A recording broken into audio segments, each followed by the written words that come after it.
Today, I want to talk to you about the importance of wearing your seatbelt each and every time you get into the car. 40,000 people die each year in car accidents. This is the leading cause of death for people under the age of 35. Safety belts can prevent death in about half of these accidents. If everyone wore their seatbelt, 20,000 mothers, fathers, brothers, sisters, or friends would still be here today. I'd like to start by telling you a personal story. We have a great Thursday group here in our communications class. We enjoy meeting together and sharing ideas and thoughts. We have come to enjoy and respect each other. Let me tell you a story that might have changed our group dynamic. In March of 2012, Sabrina was engaged to be married, worked 2 jobs, and was taking 12 credit hours that semester. To say she was burning the candle at both ends would be an understatement. She had stayed out late with her fiancé, even though she knew she had an early class and needed to work the next day. By the time she got home and to sleep, she only had 3 hours of sleep. She was tired as she drove home from class the next day. As she drove home, she passed a long stretch of highway lined on both sides with trees. She was dozing off and on, but she stayed awake and in control of the car. And then through another stretch, she was very close to water, but again, she kept in control of the car. As she approached a clear acre plot of newly turned soil, she fell asleep. Sabrina's car rolled 3 times before it came to a stop. If she wasn't wearing her seatbelt, she would have probably been ejected from the car and not survived.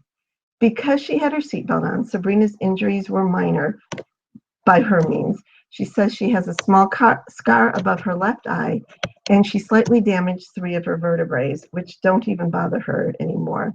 She didn't even have a concussion.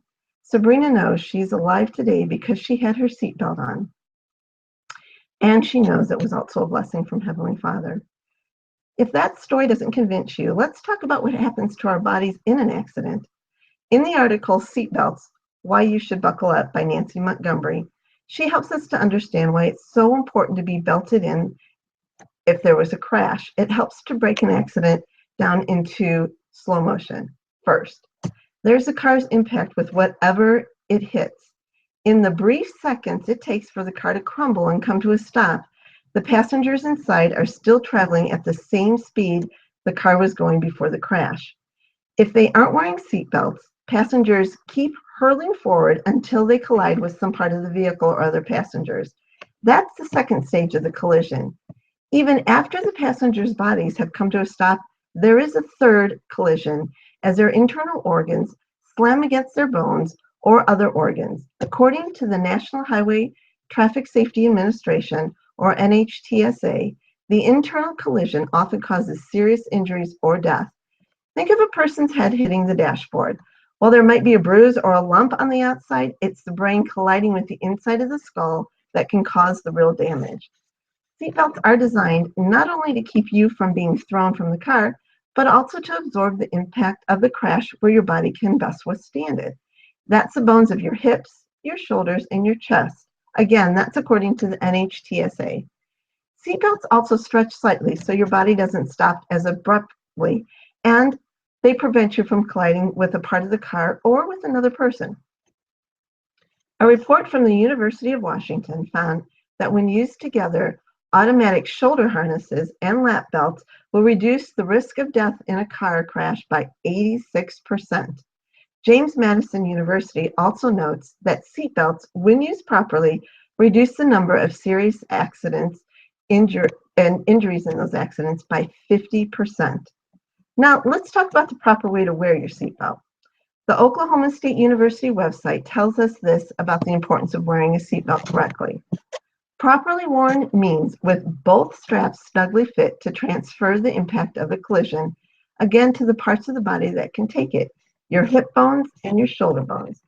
With just the shoulder strap on, you can still slide out from under it and be strangled, while the lap belt alone doesn't keep your face from hitting the steering wheel. Montgomery also says that simply buckling up isn't enough. If you don't wear your seatbelt the way it was designed to be used, you won't be fully protected in a crash. Pull the lap belt across your lap and pelvis area, never across your stomach. Buckling the seatbelt across your stomach can cause internal injuries in the accident. The shoulder belt should be snug across your collarbone and chest. Don't wear it under your arm or behind your back. If you are at least 4'8" and weigh at least 80 pounds, a seatbelt should fit you. Adults shorter than 4'8" and children should use a booster seat so that the shoulder harness and lap belt will fit according to the NHTSA. Now, let's take a look at a few more facts. These are from the Center of Disease and Control Prevention. Who is most likely to wear a seatbelt? Of the teens aged 13 to 20 that died in car crashes in 2012, approximately 55% of them were not wearing a seatbelt at the time of the crash. Adults aged 18 to 34 are less likely to wear seatbelts than adults aged 35 or older. Men are 10% less likely to wear seatbelts than women, and adults who live in rural areas are 10% less likely to wear seatbelt than adults who live in urban and suburban areas. Seatbelt use is lower in states with secondary enforcement seatbelt laws or no seatbelt laws, that's 80%, compared to states with primary enforcement laws, that's 89%. Rear seat vehicle passengers are less likely to wear seatbelts than front seat passengers, making them more likely to be injured by either hitting another part of the car or a passenger in the car. So we've talked about the number of deaths caused by auto accidents, how many could be prevented if people wore their seatbelt. We've heard the story of how one of our own classmates is here today because she wore her seatbelt. Some of you may have similar stories. We have learned that what our bodies go through in an accident and how seatbelts protect us against even more severe injuries. We know how to wear seatbelts and we know who's more likely to wear or not wear a seatbelt. Let's all make a decision today to beat the statistics and choose that every time we get into a car, whether we're in the front or back seat, respect yourself, your family, and your friends enough to buckle up. Thank you.